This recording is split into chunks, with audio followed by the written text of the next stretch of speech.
აჭარის მთავრობის საზოგადოებასა და მასმედიასთან ურთიერთობის ახალი მექანიზმების სტანდარტის განხილვა დღეს დემოკრატიული ჩართულობის ცენტრში გაიმართა.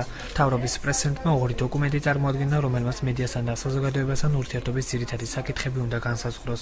როგორც უწყების წარმომადგენლები აცხადებენ, საჯარო განხილვაზე გამოთქმულ შენიშვნებს დიდი ყურადღება მიექცევა. აჭარის მთავრობის ინიციატივით შემუშავდა დოკუმენტი, რომლის მიხედვითაც განისაზღვრა საზოგადოებასთან ურთიერთობის პოლიტიკა და ის სტანდარტები, რომელსაც უნდა აკმაყოფილებდეს საზოგადოებასთან ურთიერთობაზე პასუხისმგებელი პირები.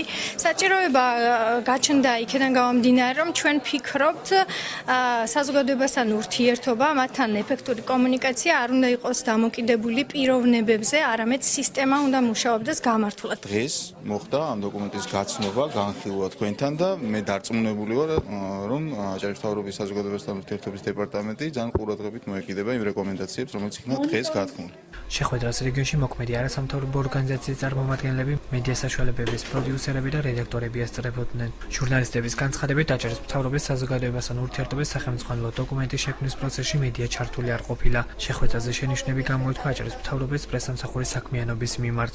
დოკუმენტი, რომელიც მომზადდა მედიასთან ურთიერთობის და არასამთავრობო სექტორთან ურთიერთობის დასარეგულირებლად, ასე რომ ვთქვათ, არ იყო ჩართული არც არასამთავრობო სექტორი და არც მედია საშუალებები, რაც თავის-თავში გულისხმობს იმას, რომ არ იქნება ამ სექტორის ინტერესები გათვალისწინებული, ძალიან სამწუხაროა, მაგრამ საბოლოოდ მივიღებთ შედეგს იმას, რომ მთავრობას ექნება თავისი საპიარო ღონისძიებების ნუსხა და არა მედიასთან და არასამთავრობო სექტორთან ურთიერთობის კონკრეტული გეგმა. აჭარის ავტონომიური რესპუბლიკის მთავრობის საზოგადოებასთან ურთიერთობის კომუნიკაციის სახელმძღვანელო დოკუმენტის და აჭარის ავტონომიური რესპუბლიკის მთავრობის საზოგადოებასთან ურთიერთობის პოლიტიკის განსაზღვრელი დოკუმენტის მიმართ შენიშვნები ჰქონდა მესამე სექტორის წარმომადგენლებს. სამოქალაქო საზოგადოების ინსტიტუტის წარმომადგენლის განცხადებით, მექანიზმი სუსტია და ის მაღალმთიანი აჭარის მოსახლეობისთვის ნაკლებად იქნება ხელმისაწვდომი.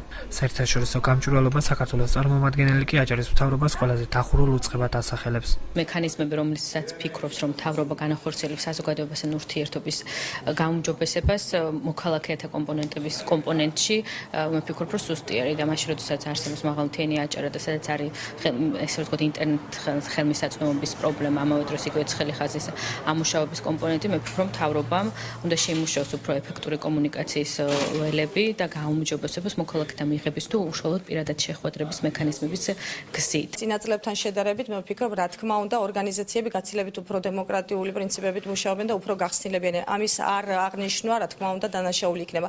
თუმცა ჩვენ გვინდა რომ მივახციოთ იმ გარკვეულ სტანდარტს, რასაც ქვია ევროპული სტანდარტი საჯარო მოხელეების მუშაობისა.